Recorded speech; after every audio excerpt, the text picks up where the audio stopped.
Bueno, he estado ya en 3 simposios de educación sostenible aquí en la Biblioteca Nacional de Aruba. La primera vez hicimos con los jóvenes papel reciclado con fibras vegetales y sobre eso plasmaron sus obras. El año pasado trabajamos con el plástico PET, que es uno de los contaminantes que nos tiene invadido nuestro planeta, y hicieron marionetas, artesanías y elementos utilitarios. Y este año estamos recuperando madera de las estivas o de las paletas que llaman aquí. Entonces con los jóvenes trabajamos esa madera, se la lijamos y sobre esas paletas están haciendo sus obras los jóvenes aquí de Aruba. Podemos apreciar barcos, aviones, vemos una niña que hizo la playa con la palmera. Entonces estoy bastante contento de ver la creatividad de estos jóvenes arubianos. Muy contento siempre porque son niños que tienen, primero que todo, muy buena educación.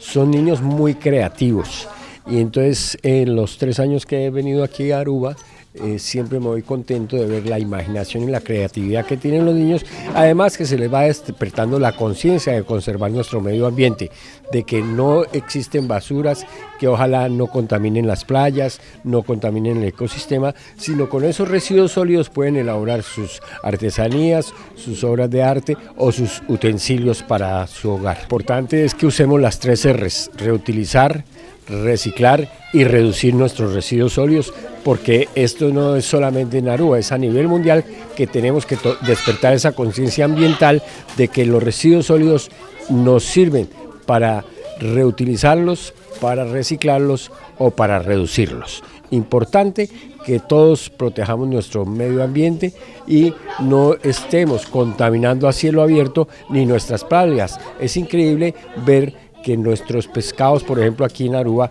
se ahogan, que las tortugas se ahogan, porque por la falta de educación ambiental, que botamos los plásticos en las playas, botamos las botellas del agua, el plástico PET también, y con eso es increíble que los mismos pescados se ahoguen por falta de educación ambiental de nosotros, los habitantes de este hermoso planeta que es nuestra tierra.